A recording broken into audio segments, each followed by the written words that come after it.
committee of the whole, and this is the part of our meeting that deals with number 5A on the agenda, the discussion of county debt capacity, and our opportunity to present our county financial advisor, Mr. Brad Sprague. And I would, by way of introduction, say that we have our biennial operating budget and our capital improvements plan, but we really don't have a formal process for prioritizing long-term projects, and we need such a process. We probably can't prudently do everything that's currently on the table. I know how it was done in Columbus when I was there. Whenever a project's supporters had enough political juice, it would get funded, leaving the supporters of other projects trying to fund theirs with what's left. There was not much overall planning. We can and should do better. The purpose of this meeting is to start a process for thinking about our major projects and debt capacity in a strategic and comprehensive way. Working together, we can thoughtfully decide on how much we can afford and in what order. The county has for some time had the services of a financial advisor, Brad Sprague, to advise us on such questions, but so far on the council side, we have not taken advantage of his services. Another purpose of today's meeting is to introduce the council to Brad so that we can learn more about the services that he can provide and his outlook on the decisions we face. So now I'm going to call upon Brad Sprague to tell us about his background and skills and his outlook on county debt capacity. Then the fiscal office will provide us some additional background information. And I would appreciate it if my colleagues would hold questions until both presentations have been completed, and then we'll have a good amount of time for questions and answers. We greatly appreciate your taking the time to join us this afternoon and look forward to your presentation. Thank you very much. My name is Brad Sprague, and I'm founder and principal of PRISM Municipal Advisors, a public finance financial advisory firm that's been in existence since 2001 when I started it. Prior to that, I was a municipal investment banker with A.G. Edwards, and way back when, horse and carriage days, I was budget director for the city of Columbus, and that's where I began my career. Since going into the financial advisory business, my clients include, and have included for a long time, the city of Columbus, Franklin County,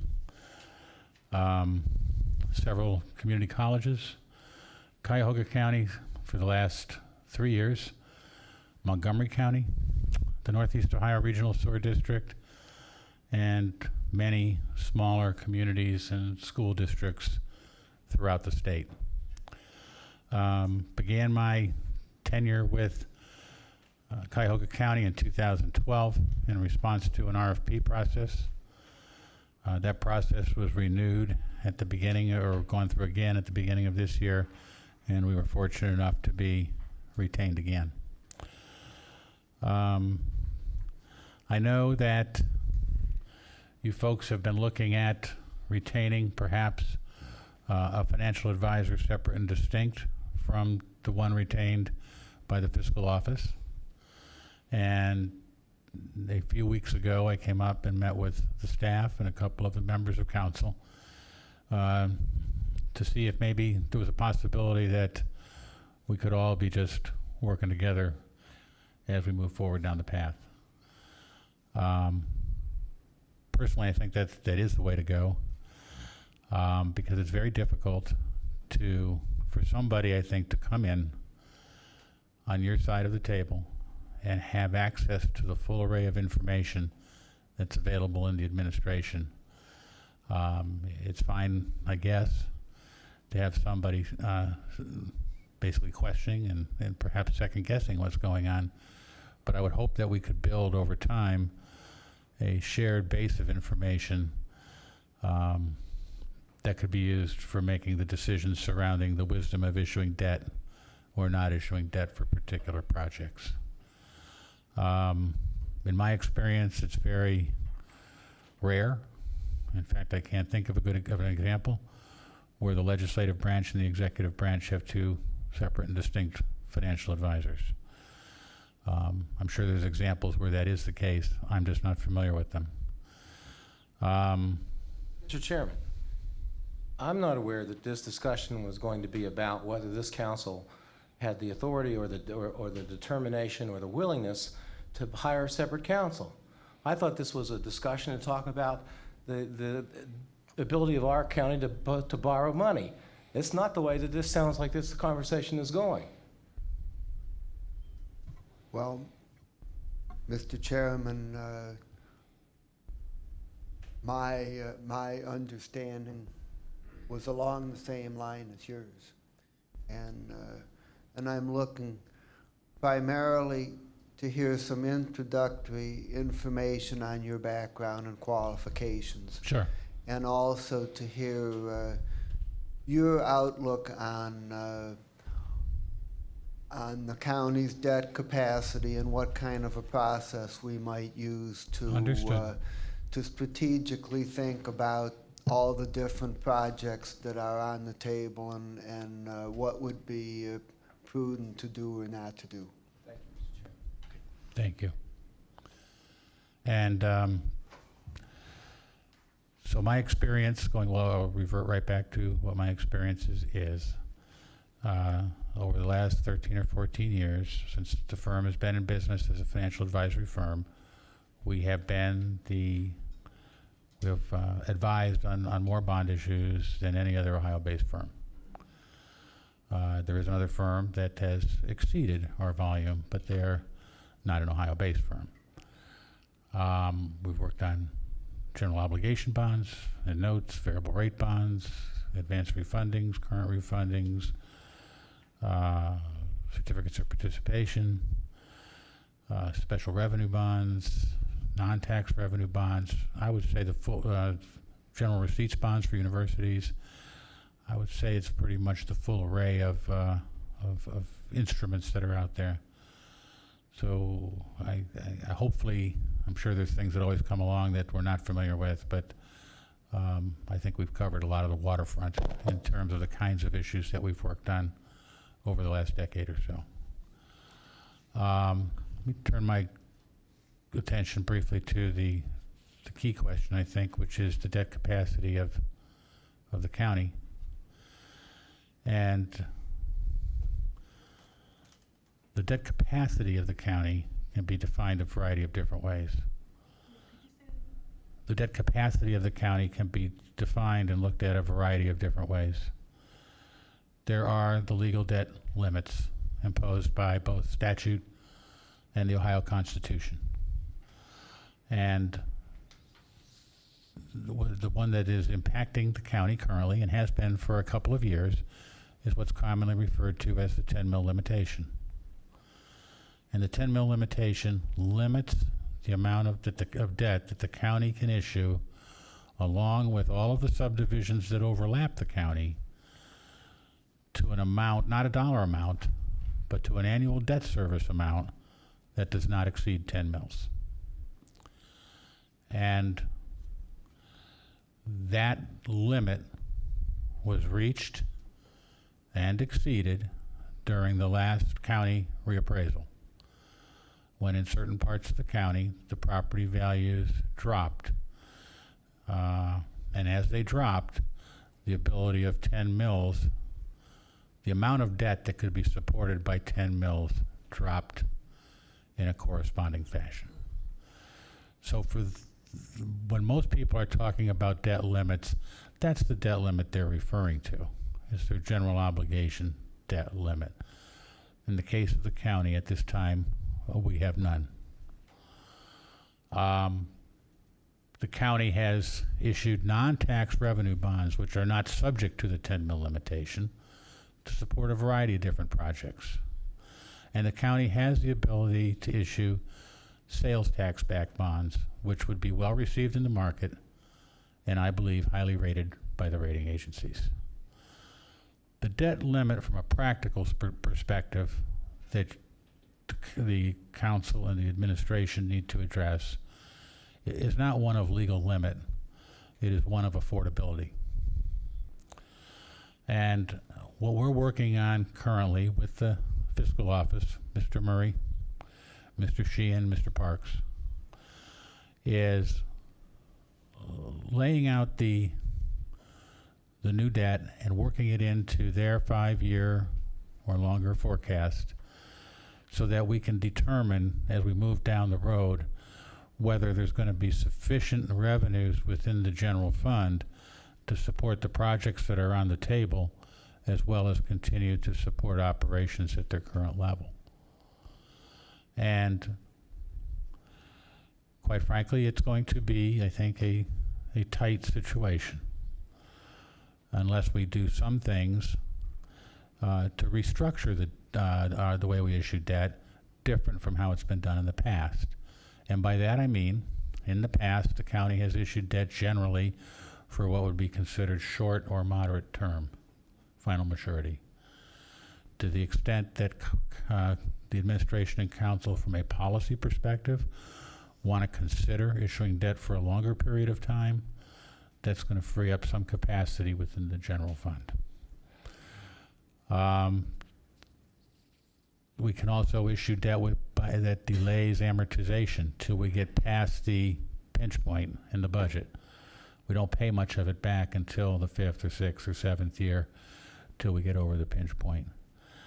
The county could consider issuing some, although I would call it a modest level of variable rate debt. And variable rate debt has a significantly lower interest rate than fixed rate debt in the marketplace. And it also comes with a corresponding amount of risk in that you don't know where rates are going from a week to week and a month to month basis. That should not be used excessively, but there's probably room in the overall debt portfolio of the county to have a certain element of that. I'm talking about a lot of different options that are being considered, but I think that the bottom line, when you look at the debt capacity, and there's nothing clearer to me than the fact that the county has to maintain a strong general fund balance if it's going to maintain its credit ratings. The county has had a policy and expressed this policy to the rating agencies that it is their intention and practice to be sure that we end up each and every year with a balance in excess of 25% in the general fund. The debt program should be built in a manner that policy is retained. In my opinion, it's pivotal. It's just pivotal moving forward. Plus, I know that the answer to that to maintaining that 25% balance should not be to be cutting other services in order to support the debt. So the debt and the ongoing operations need to work in tandem in your 5-year plan to ensure that the 25% debt fund balance policy is maintained. And there has been an article in the Plain Dealer recently concerning that if more debt is issued, the risk of your rating going down is real. And I'm not sure I entirely agree with that assessment. Your ability to pay and your ability to continue to fund ongoing services is what's going to determine whether your rating goes down. And one thing I would like to quote from Standard & Poor's out of your last rating report.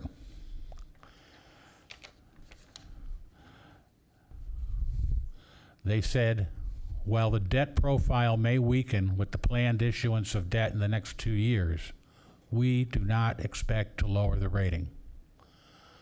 The county has a strong history of supporting appropriation debt and non-tax revenue bonds.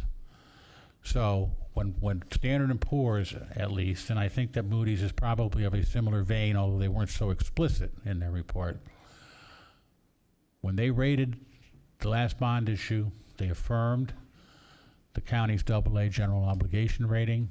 They affirmed the AA minus non-tax revenue bond rating, and they assigned a AA minus revenue certificate of participation rating on the hotel project.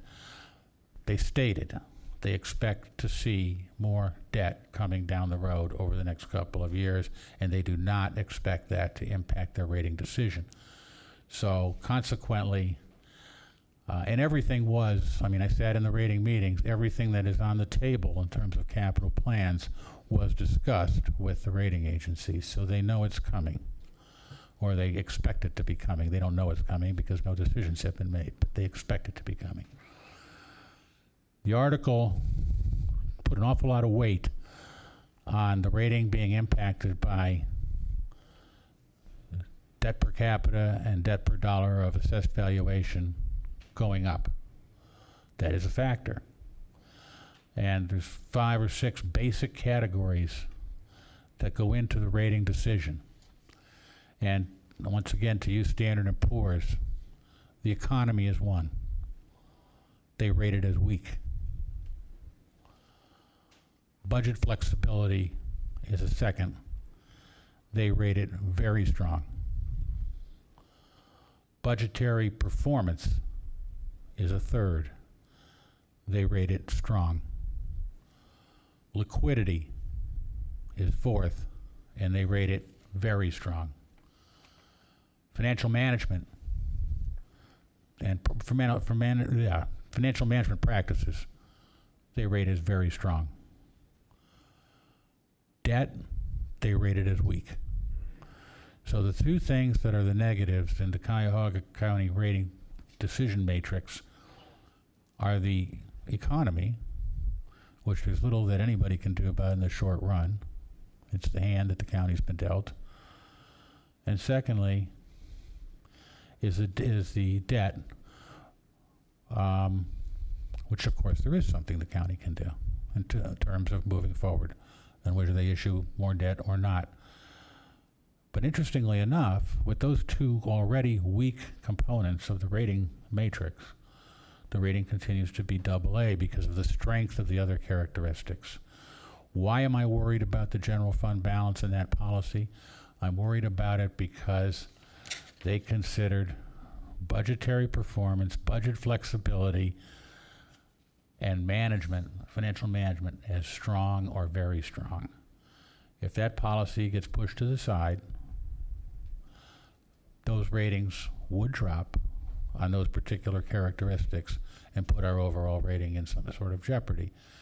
But I don't think that it's fair to say, as I read the article anyway, that the fact that we're issuing more debt is going to mean that the rating is headed down, because the rating agencies already consider our debt portfolio to be a weakness in their matrix, and they are already aware of the plans to move forward with additional debt. I guess that's all I have to say in terms of opening comments, and I do apologize, sir, because for where I was headed earlier. I was just trying to give an indication of how I got up here in the first place. I think it would be appropriate since I started this. Yeah? I don't know you. Yes. I've heard good things about you. I'm surprised, and I'm not blaming you for this. I can blame myself for this as easily, or maybe more easily. I wasn't aware that you were, had been retained by the county. Now, I'll say that's my responsibility. I should have somehow known that, but I didn't. Okay. You've opened up a lot here. Of course, it's a big issue. But a few minutes ago, and I couldn't quite write it down fast enough, you said something about if we push this policy aside, and I think you were talking about the general fund, I was. And I was wondering if you have some kind of an impression that we're pushing that policy aside? I don't. Okay. I don't. What I was suggesting is when we're talking about a debt limit, that we don't want to put debt in place. Because once it's in place, it's in place. That's going to, over time, draw down that fund balance to the point where it just does slip below the 25% that's level. why, I mean, and let me say, I'm sorry we got off on a little bit of the wrong okay. foot, but, you know, I was a little taken aback by what seemed to be an opinion that you were giving us about something that I don't really think is why you're here. It is not. And so this is the beginning of a long discussion. We have some some proposals. Some might consider fairly modest. We have proposals that are not in front of us, that haven't been made by members of the council or by the administration, that are not modest. And we have proposals that have not been put in front of us, but we know are out there on the radar screen, that are not modest. Mm-hmm. And so, I mean, to cut to it so that we're not, I'm not going to try to talk like an economist because I'm not.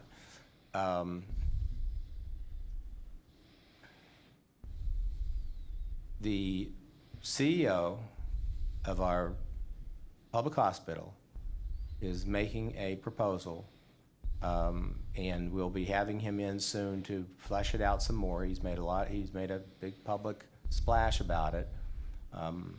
He's a good, smart man, very aggressive, wants to do good things. And we've had some serious problems in the last winter with the infrastructure of our publicly owned hospital.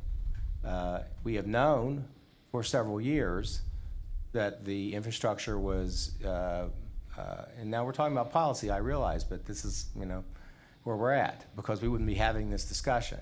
Sure. We've known for several years that something was going to need to be done with the campus at Metro. And the previous CEO had proposals of his own about what to do. And now the new CEO has very different proposals of what to do. These are hugely significant. I hear what you've said so far, which is only the beginning of a discussion. Mm-hmm. We also have problems to solve, so we need to find some way to solve them in a way that we can afford to do it. Mm-hmm. We cannot not repair the facility, the campus at Metro, but that doesn't mean we don't have any number of possible options about how we might approach that. But we can't just say it wouldn't be prudent, because it wouldn't be prudent to let our public hospital decline, and possibly with all the implications of that. Likewise, even though it's not been part of public discussion, and I don't tend to want to make it some, but we're here now, and I don't think there's a reason that we should keep our eyes closed, is there are proposals about major repairs and structural work to be done in the Justice Center. And they are not modest. No, sir. So we find ourselves with those two issues. And we've got other issues here, and one that we're discussing about, you know, what to do with helping prevent the decay of the city's housing. But we have some pretty big things in front of us, and we've got to find some way that we can afford to do something about them. And so while I'm not asking you for policy advice, I want you to, you know, understand, which I know you do because you've spent your whole life. We've worked for the city of Columbus. You worked for Franklin County, did you say? Yes, sir. You do now? Yes, sir. What is their general fund limit? What is their debt limit on their general fund? Well, they're not, in terms of their legal debt limit, they don't have the same problem with the declining assessed valuation that you have. Okay, I got that part, but that's not the question I asked. No, in terms of the amount of debt that they've got being supported by the general fund, they're able to comfortably do it on a long-term basis. Now, they have imposed a temporary sales tax increase to do their jail project and their morgue project that they're going to run for a period of 5 years and simply pay off the debt in that 5-year period of time. All right, well, I think that your breadth of experience, you know, with a big county like Franklin County and a big city like Columbus, it can certainly be very, very helpful to us. And since you're working for us, we should definitely take advantage of that.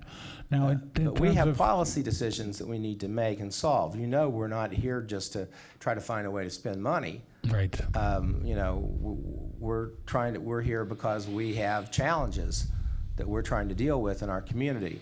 And so, you know, we need help that both has to do with your expertise, for sure, and also, you know, the fact that we are not in a position to not do something about the problems that are in front of us.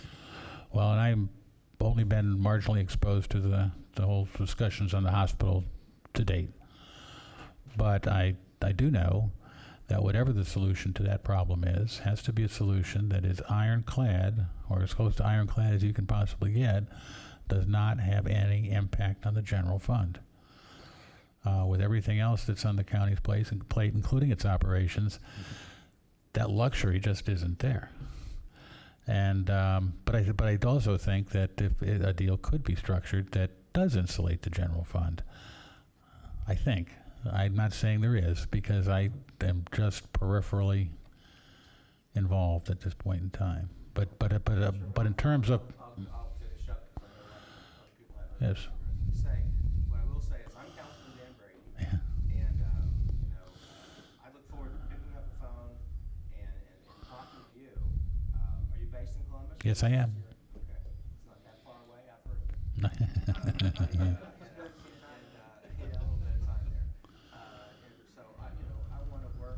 All right, thank you, Chuck. You know, I want to work with you, and I know the council wants to work with you because we haven't had a working relationship up to this point, and we are at a point now where we do need some help, and that is certainly why we were trying to consider how to get it, so I appreciate your presence, and I look forward to working with you, Mr. Sprague. Thank you. Thank you. I called upon Councilman Brady first because of the way the discussion started, but before we continue with the question, I'd like to call upon Director Murray to provide some background information from the fiscal office perspective, and then we'll open it up to further questions. And so far, I have Councilman Schwan, Greenspan, Connolly, Simon. So far. Okay. Before I get up, I have to thank Ray Hedden for the unpaid advertisement he gave me at the beginning of the meeting. So.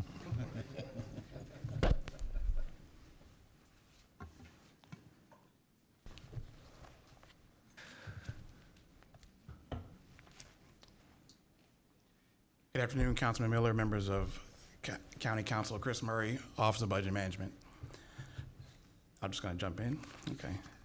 What I wanted to do was just give you a quick snapshot of the county's debt picture. I provided some supplemental information before the meeting, but I'll just run through the highlights, and then I'm assuming you'll have questions after that. At this point, and the information that I am going to be presenting is found in our 2014-15 budget plan, which is on the county website. But essentially, I'll talk in terms of broad specifics. The county currently has about $900 million in debt in outstanding debt as of January 1st. I am including, which was not there in January 1st, but I'm also including the $230 million for the county hotel. I'm sorry, Mr. Chair, just of the 900, could you give a breakdown as to what? Yes, I will do that. All right, thank I you. would do that. I anticipated that.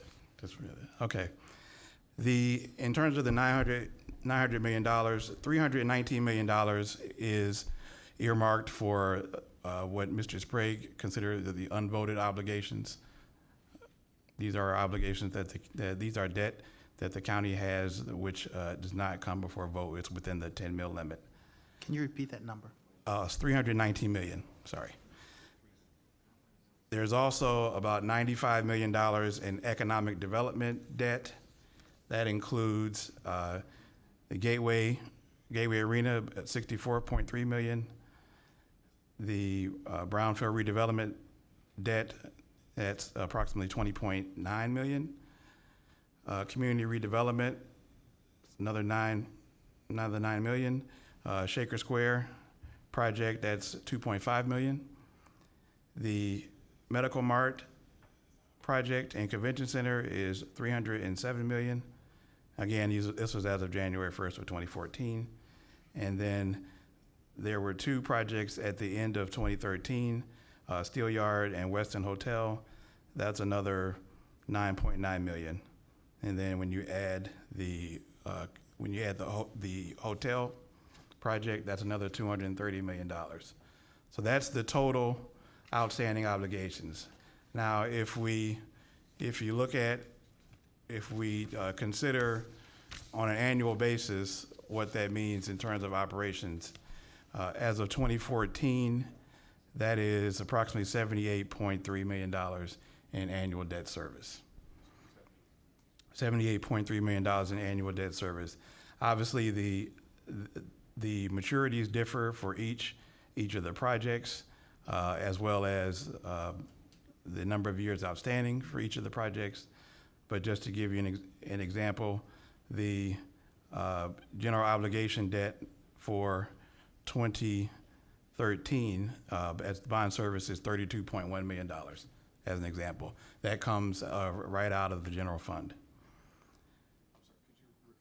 $32.1 million is the general fund unvoted debt. Okay. Just to hit another example, the Medical Mart debt service is $32.6 million.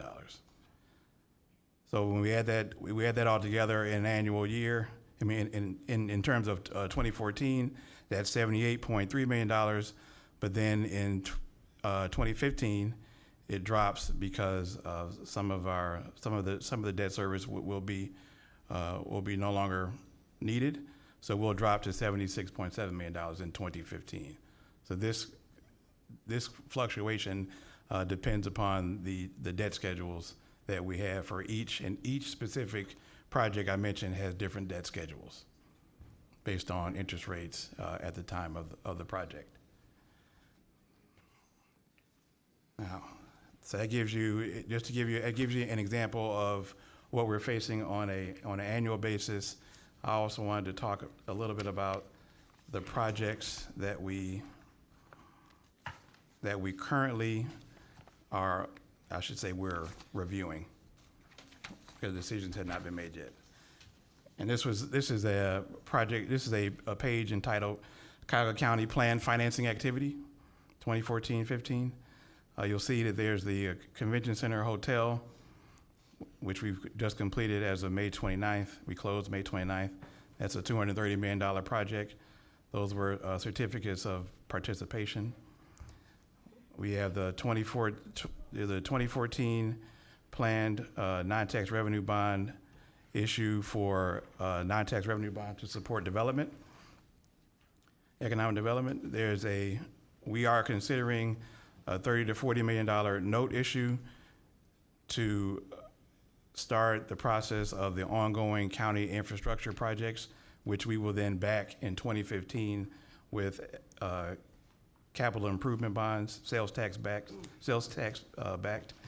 and that is under the 2015 capital improvements section of the report. There's there is another planned round of. How much money on that? Oh, sorry, that's 60 to 70 million. That was the estimate at the time. Obviously, these estimates will be impacted based on a number of things, including project size, any revenues, any other revenues that we can find that will help support the projects. So I'm giving you, these are ballparks at this point. As I said, there's a second round of economic development loan financing. That was approximately $15 million. And then finally, Time frame on that? that was the summer of 2014. We are still gathering specifics, so that's not a hard date. That was the planned issuance. And finally, there was a plan for $10 million to $30 million in casino revenue tax bonds to support local economic development projects. Again, that is more of a 2015 issue. As Brad mentioned, the planned finance activity was discussed in our rating agencies. So Moody's and S&P are aware of it, but I want to reiterate again that they still maintained our superior bond rating, AA1 for Moody's and AA for our long-term GO debt. Any questions? Okay, now we're going to continue with questions for either Director Murray or for Mr. Sprague, and it's Councilman Schwan followed by Greenspan, Council President Conley, and Ms. Simon. This is for Mr. Sprague. Brad, good to see you again. See you once every quarter. Let you get situated there. In your comments, you said that our bond rating was in anticipation of potentially future debt that might still be coming down the road, as I think I paraphrased it Yes, pretty sir. close. Any expectation as to what the range was that they might have been accepting within that is acceptable range? If I recall correctly, everything that Mr. Murray just laid out was discussed with them. Okay, but most of those are obligations that are already in place or in the process of flowing through. No, I mean the projects that he mentioned that are coming down the road over the next year to Okay. two at the end of his discussion. Let me see what they said. They would never tell us what's acceptable and what's not acceptable, but There's a sense as far as you've been in this business just at least a week or two, it sounds like, based on your resume, so you might have a sense of where that range might be as far as the high and low, just because this panel up here tries our best to take into consideration objectives and programs, but we also need to be cautious with where we go. I think that the $150 million types of projects that I think is probably the range that we disclosed to them didn't give them any heartburn. Okay, I just wanted everybody to hear that so they can have an appreciation of the size of where, at least a scope, not to fix it there because you're going to really want to do your homework. One of the questions that this panel up here wrestled with was fixing that 25% reserve, and you acknowledged that that was a good thing. One of the things we did not fix was if we should drop below the 25% as to whether we would take active steps in a program to replenish that once we drop below it. Was that ever discussed as far as reserves and then replenishment? No, because we're so far above it now. There's no doubt that as that balance is whittled down closer to the 25% level, that will be a topic of discussion. And in fact, it's been a topic of discussion in your neighbors to the south in Columbus. That being City of Columbus. reserves and then replenishment of reserves should you? Yes, Okay. they went through their rainy day fund at one point in time, which they had a $50 million rainy day fund, and they also were drawing down on their general fund balance. And they basically, not through an action of city council, but through both the administration and the city auditor pledged to get those balances back up to certain levels over a 3 to 4 year period of time. And once they pledged to do that, the rating agencies watched very, very closely. And they were successful in doing it. But it's not the kiss of death if you violate a policy with the rating agencies. My experience has been rating agencies don't downgrade you for having a problem. They downgrade you for not having a plan to fix the problem. Okay, but did they actually fix that there was a requirement to build a policy or program to replenish, or did they just take action to? They took time? action, but they expressed very directly to the rating agencies that they were going to do it. Okay. And then just my last question is, you said that if there were aspirational things that we wanted to do in the county, and my colleague pointed out a few of those aspirational areas, and you suggested long-term financing might be an alternative to the current timing and sequence to which our debt structure is put in place. Could you define long-term as you think the rating agencies would find acceptable? Assuming we follow your caveat, which says the debt limit must be affordable no matter what. Right. I would say it depends on the project, but in 30 years on long-term assets, like for example the hospital, or for most of the hard building projects that you're doing. Obviously, if there's something that's more of a technology related or equipment related, the time has to be shorter. It has to match up with the useful life of the equipment. But it would certainly not be unforeseen or unprecedented to go out for a longer period of time than you have traditionally gone out. I don't believe that you've gone out with your debt more than, well, certainly not 30 years. Okay, But that's an acceptable length as long as the project is warranted. What the rating agencies want to know is that it fits into a plan, and that's why I continue to harken back to, it's not the amount of debt you've got outstanding, it's your ability to pay. well, that model would follow similar to what IRS would say for technology, short-term equipment, middle-term, and major capital buildings like, for example, a hospital would be a 30-year, Yes. and all would follow the same model that the private sector has followed for a long time. Yes. Thank you. Okay. Councilman Greenspan. Great, thank you. The planned debt that you mentioned, the S&P report, and I believe Mr. Murray answered the question, what was presented to them was 150 million? Is that about the number presented? I can't speak to the exact number. I just don't remember, and they don't cite it in their report. But everything that was, What is, Go ahead. essentially, the list I read to you is what Moody's and S&P received. Okay, so included in that number, or, well, I'll go this route, excluded in that number was, and I'm gonna use some numbers here, 400 to 600 million for Metro. Excluded in that number, 100 to 200 million for this building, for the Justice Center, was minimally. What was not included is the $50 million current proposal.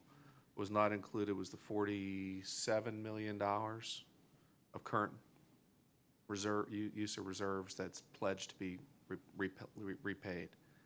So on the high end there, we're looking at almost another 900 million that's not included, and the rating agencies were not presented that information. Is that correct?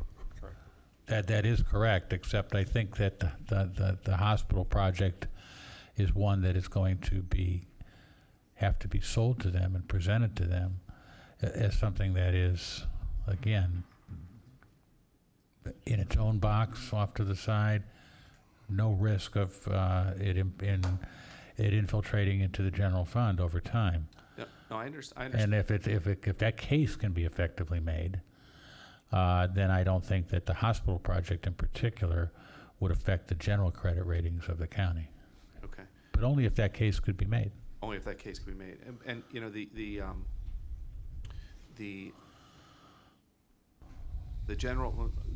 GO debt, we're at our limit, Yes, sir. 10 mils. Okay, so we're talking about sales bonds, sales tax bonds. Yes.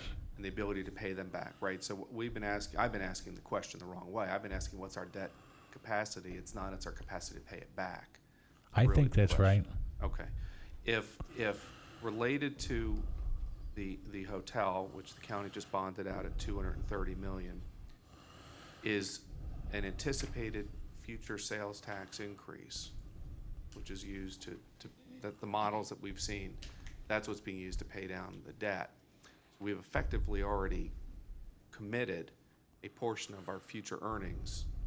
And although there were some conservative numbers used, we've effectively committed future earnings to an already obligated county debt service instrument.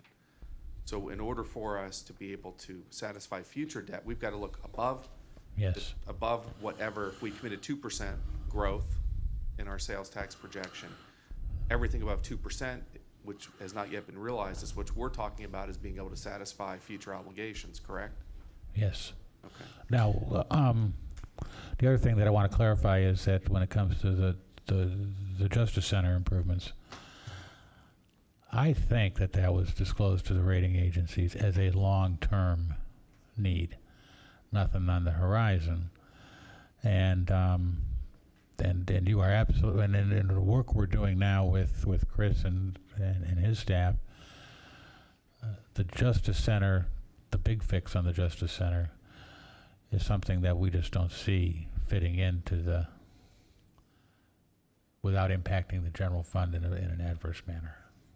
We're going to have to find other funding sources or some other solution for that project. So they're aware that the rating agents are aware that that's out there. They're also of the opinion that it's not coming anytime soon. And where did they get that indication? I think that's an indication that, if I recall correctly, that we gave them, that there was no funding source in place for that right now. So if there's no funding source, that means that the work would not be done? Correct. Okay. And maybe Mr. Murray can answer this. So in looking at the debt obligation that we have, you said 78.3 million in 2013. You expect it slightly lower in 14 and 15 due to some obligations being paid. However, in 16, at least halfway through, was when we start having hotel debt payment. Right. Service. About 3 million. 3 million, and About then 3 million in 2016. and Yes. 17 is a full year payment. 17th a full year of payment, but remember that's going to be offset by expected hotel revenue. Correct. But the debt obligation is 17 million. Less the hotel revenue. Right. I understand. When the coupon comes, it says here. Sure. When the I got coupon you there. comes, Yes. it's going to say 17 The million. coupon, I agree with you. Yes, we'll say, Okay. right. 17 million. And my last question for this round, I reserve my right. When we started in 2011, January 1, what was our annual debt service? It was 78 million in 13. What was it when we started? You know, I might not have that with me. Can I send it to you? Yeah. And you want it January 1st, The 2014? day we took over, where were we the day we took over versus where we are now? Okay. Because January 1, 20, for some reason, I recall like 46 million. But that, I may be mistaken on that. Maybe mistaken. but Okay. I'm just curious. Okay. Never wrong, I may be mistaken. All right, thank you.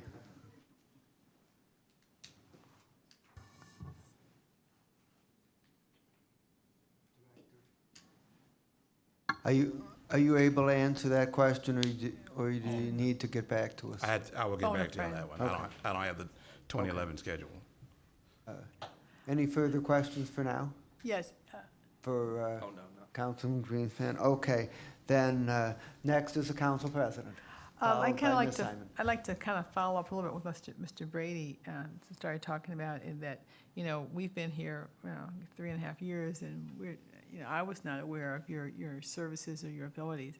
And I readily admit that, this finances is not my strongest point. All I know is that, we got a lot of people saying that we should be, bonding out things for hospitals and demolition and Justice Center and, new projects. And our basic question is, what is our bonding capacity. I mean, that's, if the simple taxpayer like me wants to know, like, what are they talking about? We really don't know how much can we borrow. Are we, if you run a household, have you borrowed too much? Do you have too much on your mortgage? If your house is only worth, $100,000 and you got $200,000 of debt, well, that's too much. So that's our basic question. And I think that we need to break this down to the kind of the simplest common denominator, to answer that question. Because I'm curious to know can you tell us in plain English, what kinds of things do you do for the county now? You advise the investment advisory committee. That's how you came in contact with Sharon? No, well, no, that was on a different program. But generally speaking, I do not do anything with investments of the county funds. They have a separate investment advisor. Okay. Who I Who's that? believe is Is that somebody else? That we yeah, don't it's Public Financial Management is their Okay. name. What I have done with the county is work on every one of the bond issues that's come to market over the last 3 years in terms of helping hire the underwriters, prepare the rating agency presentations. So what do we hire the bond counsel for? That's legal counsel. So why have we never seen you before? That I don't know. I mean, all the budget hearings and things, why have we never seen you? I don't know. I've been working through and for the fiscal office primarily, with some exposure to the county executive's office. But that's it. We're happy you're here now. This is a good time. Yeah, I'm glad you're here, but I'm still saying it doesn't answer the question. Why have we never seen this person before? I never got the invitation. I've seen him on the investment advisory board. Okay, he does exist. I've seen him at the investment advisory. The only thing that I can say is that this is competitively bid. We submitted an RFP and we got the responses. We've picked Mr. Sprague's firm for the last 2 cycles. Yeah, I'm not So, trying to diminish Mr. yeah. Sprague. I mean, he has a very impressive record, but I just want, and you can move on to the next question, but, that is, in the simplest common denominator, this is the question that we want to know. What is our bonding capacity? If somebody says, okay, well, you need to bond out $50 million for these demolitions, can we do that? Do we need to bond out $500 million for the hospital? Can we do that? That's kind of where we are. You're asking the right questions. I mean, because if you approach this piecemeal wise, you're going to end up in a position down the road where you funded a project you wish you hadn't because there was something else that's higher priority coming right behind it. And so, yeah, the questions are totally legitimate, and I think Chris is working on answers to those questions, not just because of your inquiries, but I believe you want to know as well. I mean, it's no sense in us talking about, doing all these demolitions and stuff if we don't have the money. And I mean, that's where we are. Do we have the money? And that's what we're here for. Well, I'd like to say just in terms of our debt policies, part of what we're tasked to do is take a look at the projects expenditure-wise, look at any revenues that might be available to help with the debt service, and then make a rational determination based on whether or not it's going to impact us operationally on an annual basis. We've got to take every project that is being discussed and review that through that prism, and that does take some time. So the answer that's the answer. Next is Ms. Simon. Thank you. What I'd like to see, and maybe this is what you're working on, is an analysis of each of the projects we are at least contemplating will be necessary to the county, the 3, the demo, the Metro, and the Justice Center facility. And each of those projects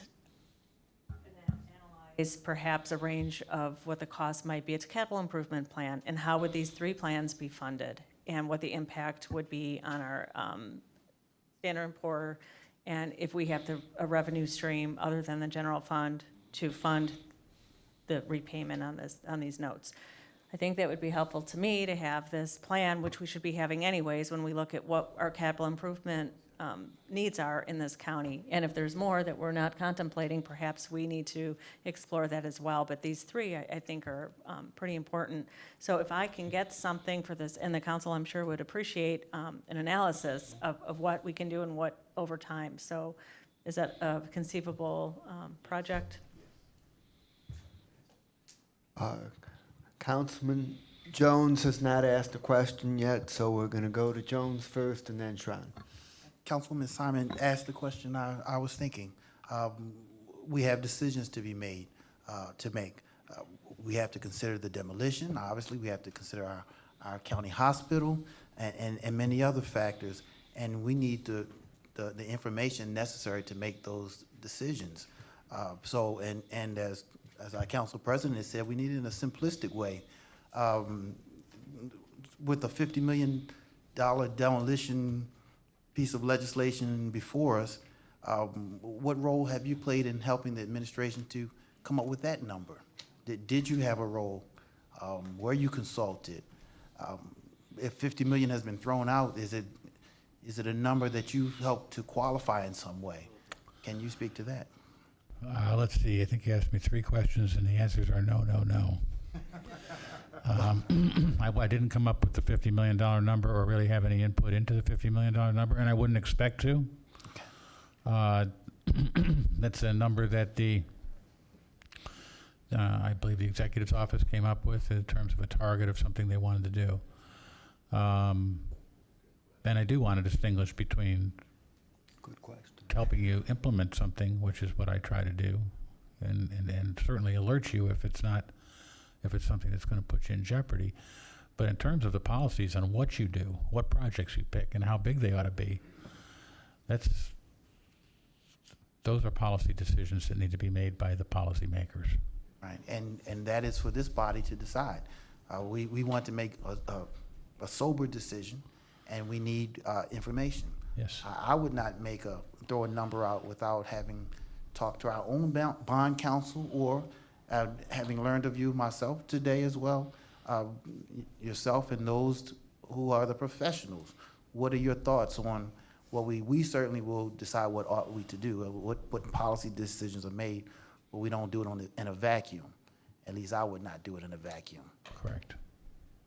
And I think that's exactly what we're trying to head is with Chris is laying out the projects that we know about into a plan and seeing what it does to the county's general fund over a multi-year period of time, so that when we do go back to sell that debt and go back to the rating agencies, we've got a compelling case to make on why we continue to warrant the credit ratings that we have.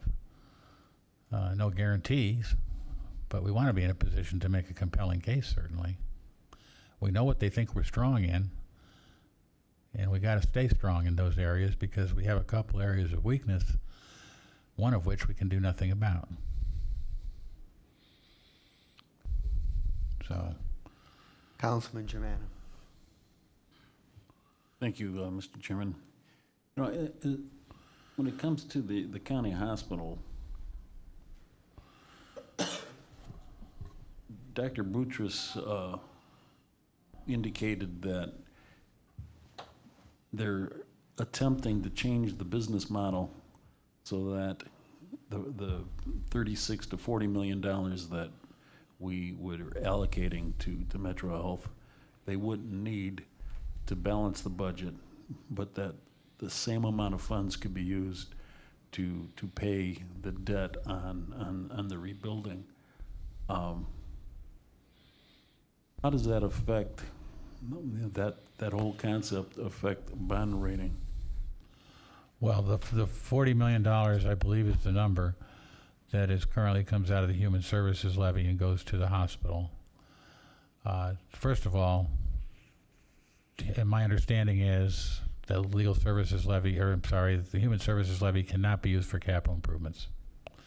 It can only be used for operations. So some model is going to need to be developed whereby there's a lease arrangement, because lease payments are considered operating expenses. And so the hospital would enter into a lease with the county or some other entity, and the source of those lease payments would be the $40 million. On the surface, that doesn't look like it should impact the county's rating. If that is all that's pledged, if the only thing that is pledged is the payments being made out of the Human Services levy and the bondholders have no recourse to anything else, then it shouldn't impact your other bond rating. What I'd be concerned about is your human services levy is not permanent. And the bond issue is certainly going to be one that's longer than 7 or 8 years. It's going to be one that's 25 years. And so you do have an excellent record on renewal levies, but if I'm a bondholder, that would make me a little bit nervous that the source of revenue to repay me is subject to a vote every so many years. The other thing I think the county would want to know is that this new model of operations has been fully vetted, because we cannot put yourself, I don't think you can put yourself in a situation where 5 years from now, the hospital comes and says, well, we thought we were going to be able to support the operations without the human services levy, but that's not the case. And then, well, there would be no legal obligation on the part of the county to do anything at that point in time, but I can only imagine what kind of political discussions would be going on and about replenishing that operating portion of the budget. So those are things. That's why I said earlier on that I think that in moving forward with the hospital project, it's not necessarily a bad idea. Something needs to be done apparently, but I think it has to be done in the context of insulating the county's general fund. And I don't know what the answer is, because I'm not sure I know what the questions are. But that's essential, because the county's general fund cannot afford to pick up that operation, you know that better than I, and continue to maintain its other services. Is that fair? Mr. Chairman, just following up on that, is there been, having to do with the state, does the state have the ability, if counties are at their limit of being able to pay debt, would the state be able to do bonds to assist counties that have reached that point for capital improvement projects that were going to be funded through the plan that Dr. Boutros was mentioning? Not that I'm aware of. Is it possible? It is. Councilman Schrein. Thank you, Mr. Chairman. At least, as I understand your comments on most of this, Mr. Sprague, is that they are all dealing with financial models as opposed to strategic models where you're building in the whole package of a decision, whether that property values are going up, whether they're affecting neighborhoods, whether they continue to erode. None of those things as far as the whole package. You're just looking at it from a pure dollars and cents, dollars in and dollars out, as I understand it, as opposed to thinking of it strategically. What we get thrown to us a lot of times is, here's a dollar, here's what we wanted to pay for it, and here's the terms. We get none of the long-term strategy as to what the effect is going to be by the executive on the property values, whether they're going to go up or down, whether or not we're going to have an effect on a neighborhood, whether we can drive activity to rebuild those neighborhoods through strategic activities. All we hear is the dollars, and you're giving us the caution on the dollars as to the flow of these things if we bond in or bond out. I just want to make sure that's all I'm hearing from you. You're not giving us advice on a project as to the viability of the project itself, only the dollars. That's correct.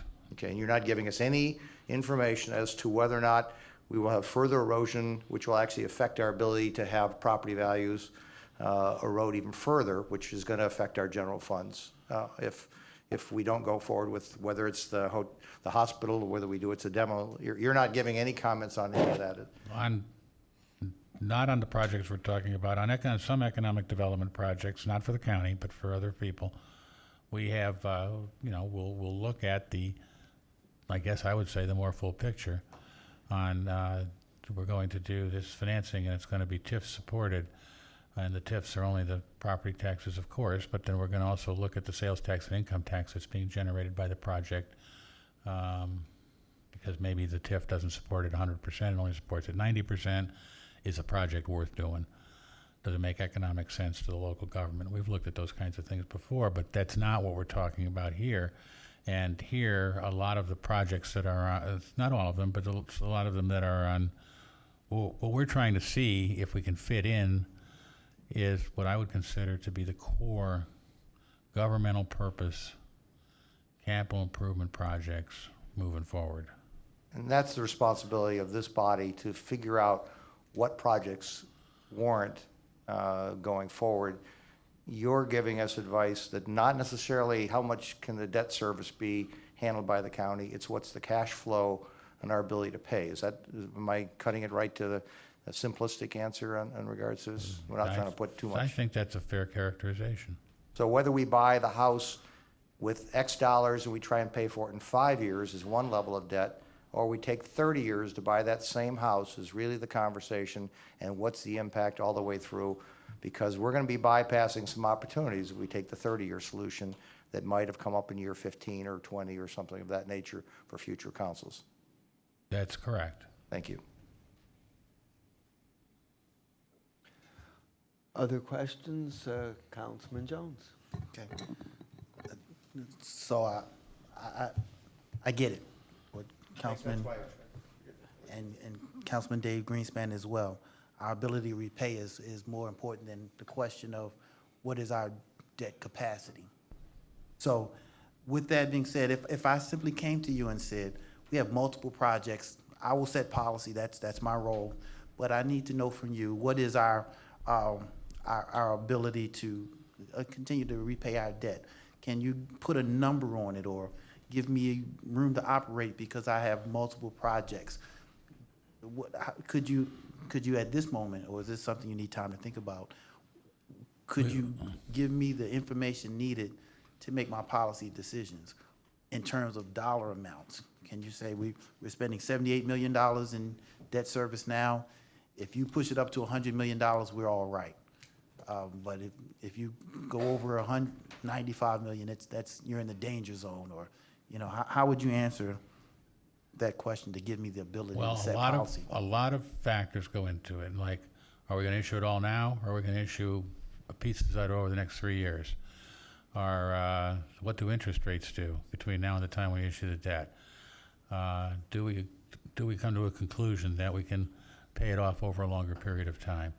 But with that said, and just to be overly simplistic and probably by definition wrong, I'd say that something in the vicinity of, it gets real tight after we try to fit in $150 million worth of projects. So 150 million, in the terms of $78 million of debt service annually now, if it went up to $150 million. No, when I say $150 million, I think we could do $150 million of new projects.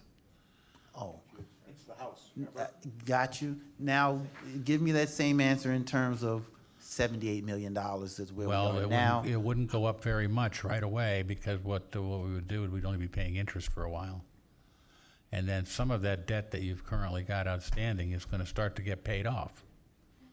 And that's when we'll start paying off the principal on the new debt. So, I mean, it is overly simple. I'm sorry that it's overly simplistic to say $150 million, because if we do it all today, maybe we couldn't do $150 million. If we spread it out over the next 3 years, probably could.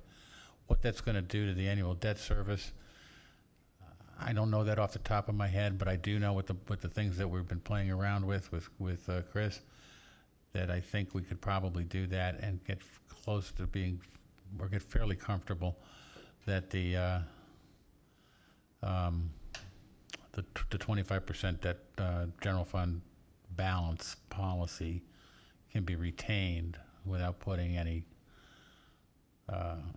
cuts in the operating budget. Is that fair? So, and just to make sure I've internalized it correctly, what you're saying is, as long as we don't go below our 25% general fund reserves, then we can push our annual debt up as long as it doesn't take us below 25%. Well, I think that's where then that's really where you start to raise the red flag with the rating agencies. And my attitude about rating agencies is you shouldn't just do everything because of them. You've got a job to do, you've got projects to do, and it's their job to rate you. I see too many communities that get their feet in cement because they're afraid of what the rating agencies are going to think. And but nevertheless, they're important because if your rating falls, the cost of doing business goes up. I don't know that the number is 150. I don't know because it all depends on when we issue the debt.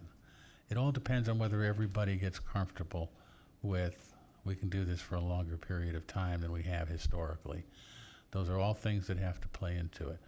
And I would hope that we get to a point where this is something that is just part of the process every year, because it's not stagnant. We put together a model today, and let's say in that model we've assumed on the operating side, on the revenue side, Chris is comfortable using a 2% growth rate in sales tax. Well, let's say this year it goes up 4%. Well, then the thing gets recalibrated for the next year.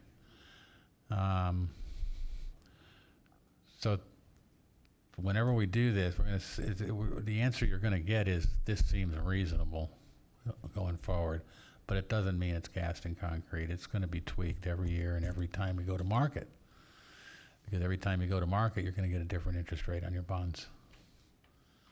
Okay. If I could just, what is our general fund percentage? Where we're at 33%? Much higher than that. Reserve, what is it, 35? We're we ended 2013 about 47%. 47%. Right. Now that's not including 2013.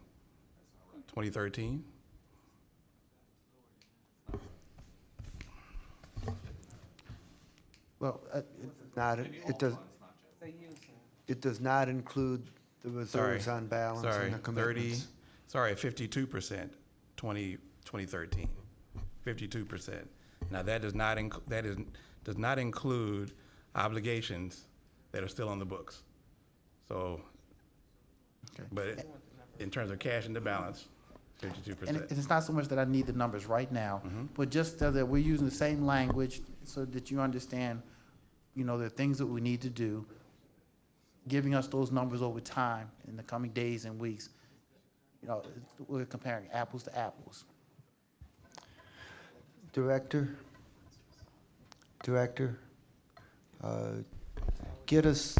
please get us the number for the end of 2013, net of obligations. Okay, I can give you that would be a different number, but. Right. Okay. Net of obligations. Net of obligations. Okay. We have Councilman Greenspan followed by Brady. All right, great, thanks. I'm not going to comment any further on that number now, but I will at a future date. The number that we began in January 1, 2011 was 43.7 was our debt service payment. I did verify that. This goes back, I'm going to make a statement and not a question. So this goes back to my original concern 2 years ago when we looked at the budget and identifying what our core mission, and you touched on our core mission, identifying what is it we're here to do, who is it we're here to serve, and focus on those issues that are important to serving the residents of this county, whether it's health and human services, public safety, justice affairs, public works, economic development as charged in the charter. That's our focus. That's our mission. That's what we should be addressing those issues directly. We do have issues, carry-on issues that we inherited. Former county commissioners afforded us a healthy reserve balance, I believe, and I've said this before, by paying our employees poorly, which we're seeing now through Councilmember Conwell's committee. We're seeing poor working environment, infrastructure. We talk about that in Mr. Jones' committee. And now we're stuck with addressing these and making these issues whole and correct. We need to, as a council, I said this 2 years ago, develop a balanced approach to delivering what the core services of this county are. And this is where we are right now in so doing.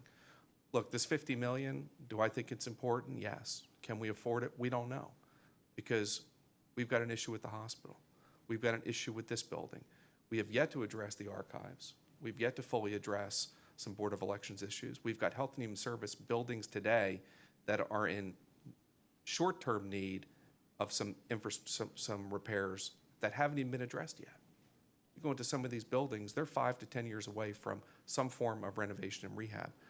We need, as a council, and I think we need to take the upper hand in determining a strategic plan, whether it's 5, 10, 15, 20 years, as to where we want this county to go and how we want it to be shaped. And then we need to look at the financial resource to determine how we make that happen. We're kind of going about it well, we've been presented with it the other way. And I think it's our turn to take the opportunity to drive the issue and drive the message. And I believe we all collectively, I'm looking, and I've talked to most, are largely on the same page. And so, as I said, I was just making a statement, not a question. I appreciate the opportunity to make that statement. Councilman Brady. Thank you, Mr. Chairman. First of all, just before I forget it, when Mr. Murray was running down a lot of the numbers, and I was trying to write them down and stuff, I realized I really couldn't write fast enough, and so, you know, some of those things that you gave us there right off the bat, I'd like to have them, so I know I've got them right, and I didn't miss some of them, which I'm kind of sure I did. Director, please send that to Trevor to be distributed to all council. Thank you. I think that this has been an important discussion that really needed to happen, and clearly, although, I mean, clearly there are some very big areas, particularly obviously with the hospital and the Justice Center that we know about, that frankly have been neglected for too many years. And that's not the way you take care, that's not the way you take care of anything. You know, any building, any house, anything, if left, you know, any bridge, if left unattended or, you know, not properly maintained, you know what the result's going to be. And you know, I'm not saying we're in a crisis period. I'm saying we've gone as far as we can go with kicking the can down the road. And you know, this council is going to have to take a hard look at the future and make the hard decisions about what we can and what we can't do. I just wanted to ask you, and don't take this the wrong way, because I'm just a little bit curious, because it's not the amount that matters to me, but you're on contract with the county. What do we pay you? And how do we pay you? I get paid when a transaction has been, to date, I have been paid when a transaction gets completed, when a bond issue is brought to market, depending on, and it varies with the size, excuse me, of the bond issue. Can you help us out a little bit? With most of us don't understand getting paid that way, so.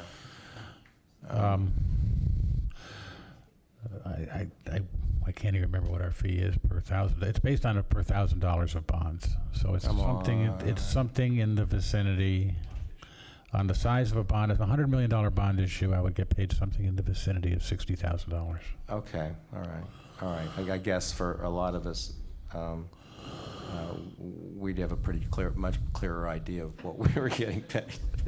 But that's not my point. And we don't get paid between sales. And quite frankly, the reason we don't do that as a matter of practice is because we want to stay involved with our clients. We want them to feel like the meter's not running when they pick up the phone and call us. Okay. And so when we get paid when there's a transaction, and when there's not a transaction, it's the way it goes. Well, let me see. Let me put it this way. Because I'm still trying to understand this, but it's not so much about what we're paying you. It could be, I don't know how many hours, say, in the last, since you've been on contract that you've needed to, to spend on Cuyahoga County. And how much longer does the contract that we have with you now, what does that go to? It just began in January of this year. 2-year contract. It's a 2-year contract? Yeah. Okay, so we got another year and a half, right? Yes, sir. Well, I mean, I can just say that we could be needing a lot of advice over the next 6 months or so and going forward. And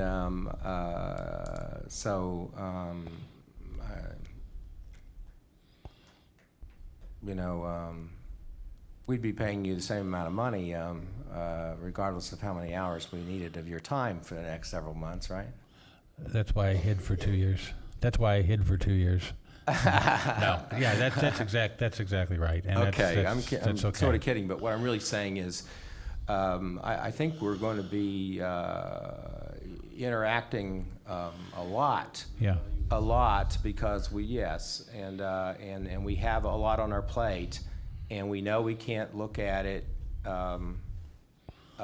We can't look at each of the things in front of us in a vacuum, although it's Right. not going to be easy to try to solve all problems at the same time, and they're all different. I get it. Any approach to it is going to be unique. The hospital financing, for instance, I have never heard of anything like that before, but again, maybe you have. Certainly, I know, everybody knows I'm a big advocate for our public hospital. But